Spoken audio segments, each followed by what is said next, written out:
Apanya yang tumpang tindih? Tumpang tindih begini, berarti ada desa adat di dalam desa adat.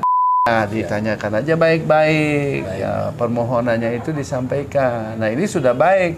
Jangan ada lapor kiri, lapor kanan. Kalau Tapi mau dipakai, pantai memang bisa dimiliki ya.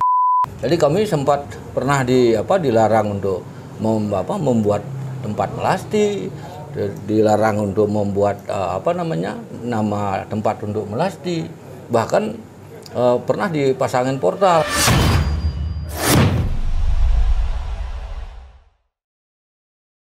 Selamat datang di Jarak Podcast. Hari ini saya bersama Saudara Wayan Mendra selaku Bendesa Adat di Tuban. Ya, ada beberapa surat masuk ke redaksi, ya, ke meja direktur terkait dengan permohonan untuk bincang-bincang sama saya, Pak Bendesa Adat, Pak Wayan. Ada apa sih? Ya, ada apa ini? Ya, apa yang mesti harus disampaikan di acara jarakpos.com ini? Mungkin ada yang penting ya. Ya, Om Swastiastu. Ya, Om baik. Swastiastu. Om Swastiastu, Jarakpos. Pak Wayan ya.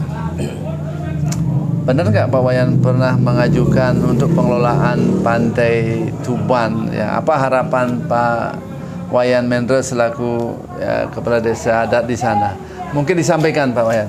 Apa yang mau disampaikan ini? Baik, ya selamat siang. Jadi perkenalkan terlebih dahulu saya Wayan Mendra, Bendesa Adat Tuban. Kebetulan hari ini saya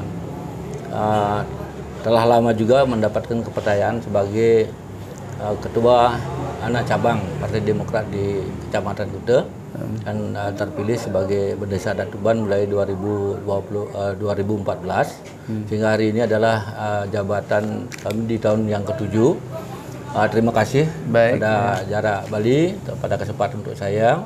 Izinkan saya juga menyampaikan salam saya, Om Swastiastu. Om Swastiastu. Ya. Kemudian apa yang dipertanyakan oleh Jarak Bali bahwa kami sebetulnya kalau mengajukan permohonan ya tentu kami tetap sudah mau mengajukan permohonan dan Tuban itu desa yang sempit, kemudian luasnya hanya 3 km. Sebentar dulu, jangan sempit. Kuta itu adalah beda. Ya, Kuta, Tuban itu adalah daerah yang terkenal, Pak. Berarti Kuta ya? Ya, Kuta ya.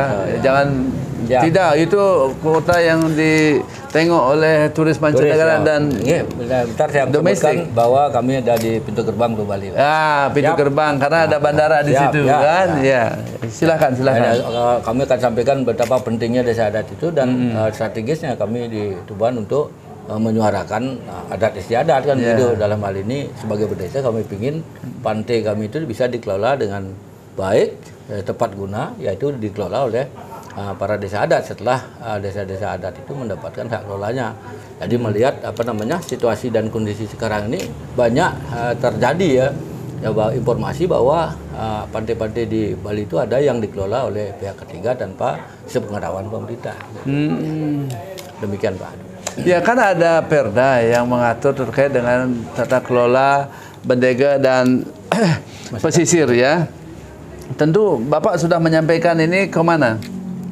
Begini, sebelum jadi Bendesa dan pada jabatan saya yang kedua, saya terpilih jadi Bendesa, sempat ikut membahas perda tentang aturan perda tentang pemberdayaan bendega dan masyarakat pesisir. Di ke DPRD Kabupaten Badung. Nah, pada waktu itu perda tersebut pada menjelang akhir jabatan kami, kalau kita katakan dipaksakan diselesaikan, kita memang tok palu, namun belum diverifikasi oleh gubernur sampai saat ini. Namun perda Bali tentang pemberdayaan mendega dengan masyarakat pesisir untuk Provinsi Bali itu masih jalan. Ya, kendalanya bahwa perda tersebut mengandung muatan identik dengan muatan desa adat.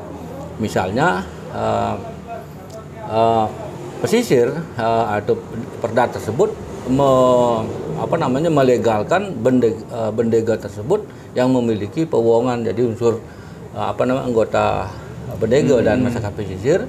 Yang kedua di sana disebutkan juga harus memiliki wilayah. Jadi intinya bahwa bendega diberikan hak untuk mengelola kawasan pesisir tertentu.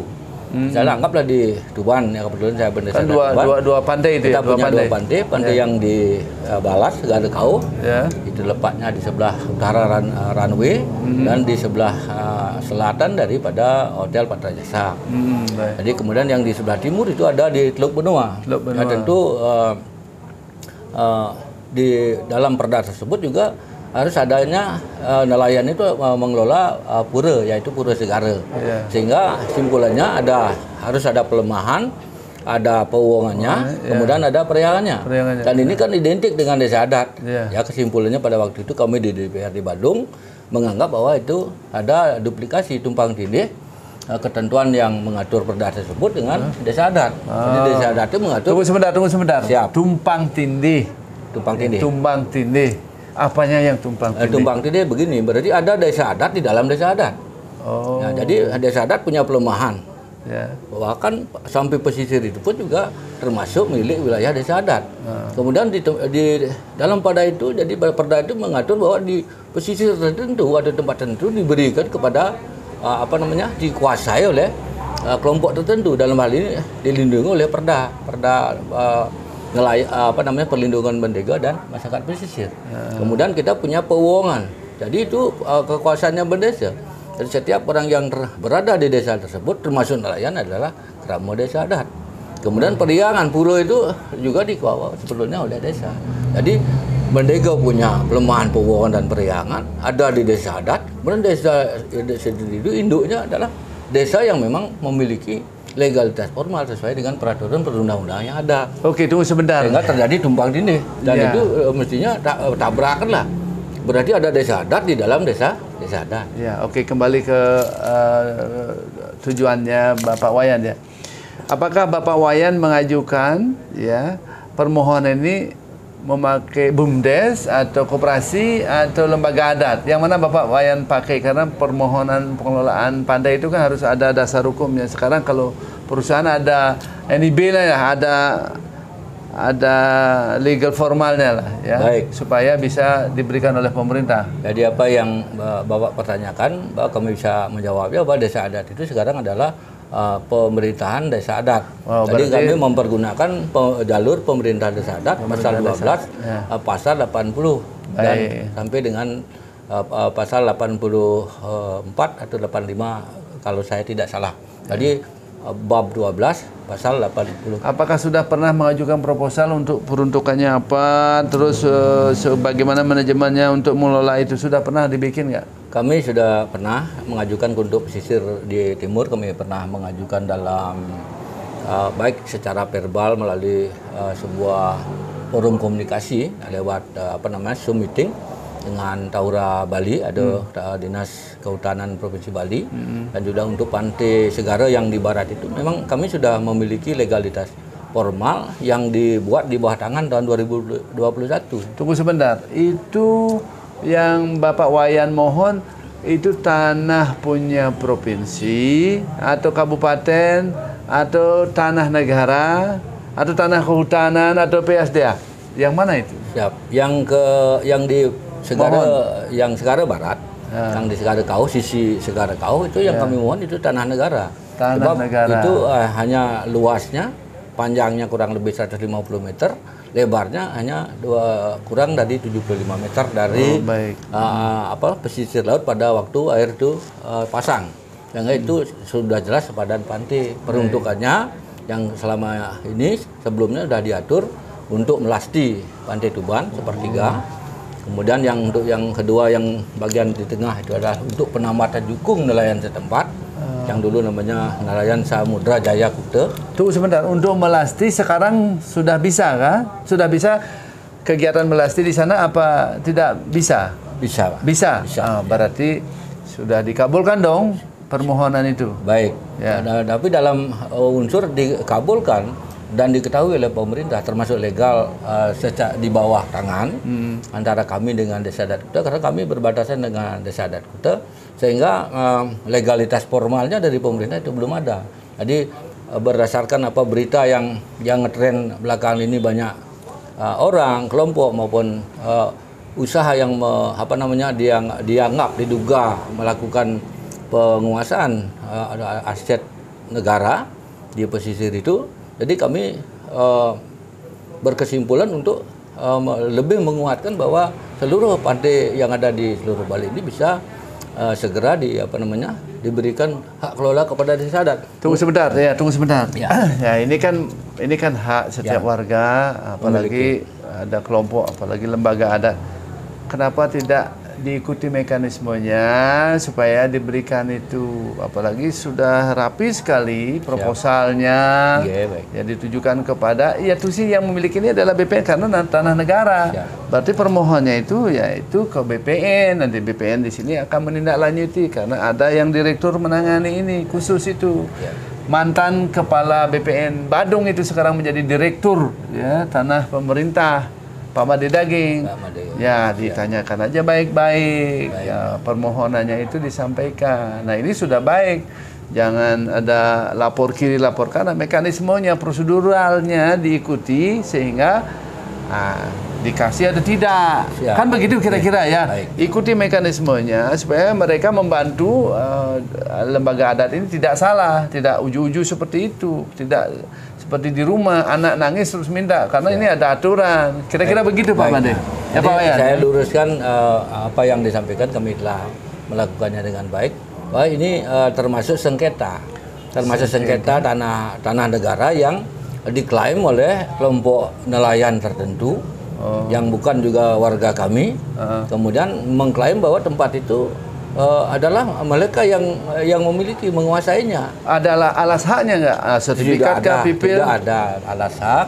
Alas hak itu tidak ada. Oleh karena itulah kami ingin pemerintah Badung dalam hal ini, karena itu kita ada di Kuta, ada di Tuban, kami mohon pada pemerintah Badung khusus untuk memediasi, untuk menyelesaikan, segera menyelesaikan. Agar tunggu dulu. Tidak semuanya pemerintah Badung mesti harus menyelesaikan, karena ini pemerintahan mesti harus berlaku adil. Nah, mediasi dulu Bapak selaku kepala desa adat di sana, ya sangkap dulu mempaunan meeting dulu, terus ambil keputusan seperti apa mewakili nanti masyarakat. Baru ketemu kepada kadis yang membidanginya atau BPN, menurut saya kira-kira seperti itu. Jadi supaya ada solusinya. Saran saya terima, tapi ini saya katakan sudah kasus. Apalah ambalatnya Republik Indonesia itu ada di Ambalat. Kami juga punya semacam ambalat. Kalau kami bisa selesaikan, kami tidak perlu menyampaikan di bidang masa, asal masyarakat itu tahu. Jadi hal ini adalah termasuk kami memerlukan legalitas formal dari pemerintah. Jadi siapa punya pantai itu, kemudian pantai itu dikelola oleh siapa, dan kalau nanti suatu diberikan pada Kuta, pada Tuban, maka kami bisa saja memusyawarahkannya. Tapi pantai memang bisa dimiliki ya? Memang tidak bisa dimiliki. Kalau misalnya orang itu bisa mengerti tentang hukum, tentu mereka tidak akan melakukan perbuatan-perbuatan semacam itu. Jadi kami sempat pernah dilarang untuk membuat tempat melasti, dilarang untuk membuat nama tempat untuk melasti, bahkan pernah dipasangin portal, padahal itu jalan itu adalah jalan melasti diberikan oleh Angkasa Pura kepada Desa Adat Tuban. Namun pantai kami itu yang kami sudah keputusan pejabat kelurahan dan termasuk Badung pada 2 tahun yang lalu pada waktu penetapan pada kelurahan, tempat itu adalah berada di Desa Adat Tuban. Oh, ternyata Pak Wayan sudah melakukan semua itu ya, mekanisme sudah perjalanan itu sudah berjalan panjang ya. Mulai tahun 2008 nantinya, 1998 kejadiannya. Ya, berarti Bapak saya tidak bisa ikut campur di situ. Bapak sekarang tinggal mungkin membicarakan kepada Bupati Badung seperti apa, minta petunjuk kepada BPN Badung, Kakan Badung, pasti akan dapat solusi atau jalannya. Karena ini kan setiap warga harus mendapatkan right informasi yang benar bila mana mau mengelola apalagi lembaga adat. Ya, saya tidak ikut campur, ternyata sudah ada masalah di sana. Pasti yang diajak masalah juga akan koordinasi dengan Pemda. Nah, disitulah peran pemerintah untuk warganya tidak konflik, tapi untuk konflik itu ada ruangnya, yaitu APH, aparat penegak hukum. Nah, di sini Pak Wayan Ya, saya berharap ikuti aturan yang berlaku. Bila mana ada memang kurang berkenan, ya dilaporkan saja kepada penegak hukum. Ya, jangan sampai Bali ada gesekan-gesekan yang akan menimbulkan kekhawatiran turis yang datang ke Kuta. Ya. Baik, jadi saya terang mengucapkan terima kasih pada Jarak Pos ya, dan Pak Putu. Jadi yang pertama sebetulnya saya ingin melanjutkan tulisan atau unggahan dari Kompas Pos tentang kasus di Melasti, dengan tidak mau mencampuri juga alasan apapun penyebab dan lain sebagainya dengan urusan desa adat Ungasan. Namun terkait dengan pariwisata budaya, saya berkepentingan untuk menyuarakan ini bahwa panti itu adalah milik negara, tidak bisa dimiliki oleh siapapun kecuali badan hukum, pemerintah. Barangkali yang terbawah itu menurut saya tepatnya memang desa adat. Kenapa desa adat? Karena desa adat lah yang menjadi motor pariwisata di Bali, yaitu karena Bali pariwisata budaya. Kalau budaya itu pasti dasarnya agama, yang ngurus budaya itu adalah desa-desa adat. Kalau panti itu dikelola oleh orang lain atau pihak lain, itu kan sudah tidak memberdayakan desa adat namanya. Jadi kami ingin kemanapun Jarak Pos ini bisa menyampaikannya bahwa pemerintah harus segera menyelesaikan kasus itu, bukan hanya di Melasti, bukan hanya di Tuban. Jadi hak kelola itu kami mengusulkan ini bukan untuk Tuban saja, tetapi untuk seluruh Bali, bahwa desa adat itu memiliki peranan penting di dalam menyangga pariwisata budaya tersebut. Demikian. Pak Wayan, terima kasih. Pasti itu kami akan sampaikan dan kami surati Bapak Bupati untuk tanggapannya apa yang Pak Wayan sampaikan di Jarak Podcast ini. Saya mengucapkan terima kasih. Bila mana ada penyampaian dalam podcast ini kurang berkenan, baik pihak-pihak yang disebut, saya atas nama manajemen Jarak Pos meminta maaf yang sebesar-besarnya. Ya, demikianlah wawancara saya sama Bapak Wayan Mandra selaku Kepala Desa Adat di Tuban. Mudah-mudahan harapan beliau terkabulkan oleh pemerintah. Saya akhiri dengan Agung Prambasanti. Om Santi Santi Santi Om.